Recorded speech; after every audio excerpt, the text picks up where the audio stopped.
Top diplomats from China and the U.S. held talks in Zurich on Wednesday. It follows the phone call between President Biden and Xi Jinping over the rising tensions between China and Taiwan. Beijing is accused of several days of sustained military incursions over the self-ruled island of Taiwan. Biden raised concerns with his Chinese counterpart about Beijing's provocative action, which it said was undermining regional peace. Let's bring in Bonnie Glaser, director of the Asia program at the German Marshall Fund. She joins me from Reston, Virginia. Good evening, Bonnie, and thanks for being on the show. So, why is China sending airplanes into Taiwan's air defense identification zone, and why now? Well, China has been sending a large number of aircraft, sometimes smaller, sometimes larger now, actually for over a year, but the last 3 days we have seen unprecedented numbers. But we have to remember that these flights are flying in international airspace. So they're not flying over Taiwan or even within Taiwan's what we call the territorial airspace within 12 nautical miles. China is training its pilots and preparing its military in the event that it decides to use force.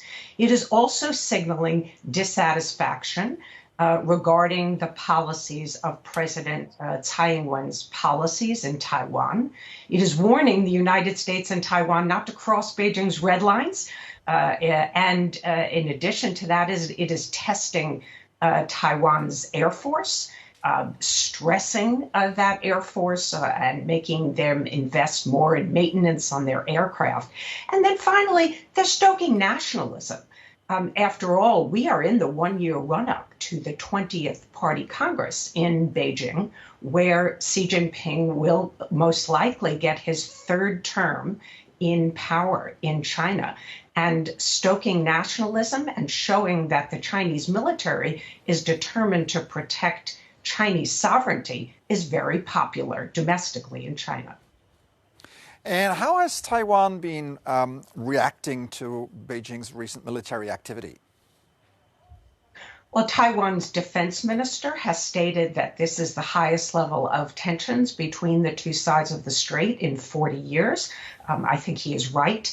And Taiwan's president, of course, has said publicly that this intimidation should stop and that the Taiwan military will protect the interests of the people in Taiwan.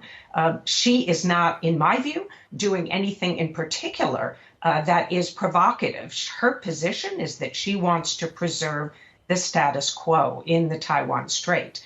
But the PRC, of course, has a different opinion of her and her policies, and they are very concerned about the strengthening defense ties between the United States and Taiwan and the effort to bring in other countries into this issue.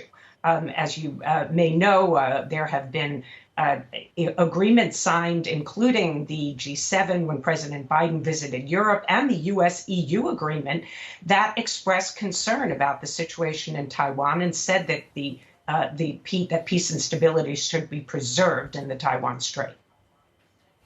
All right, Bonnie Glaser, director of the Asia program of the German Marshall Fund in the United States. Thank you so much for being on the program tonight.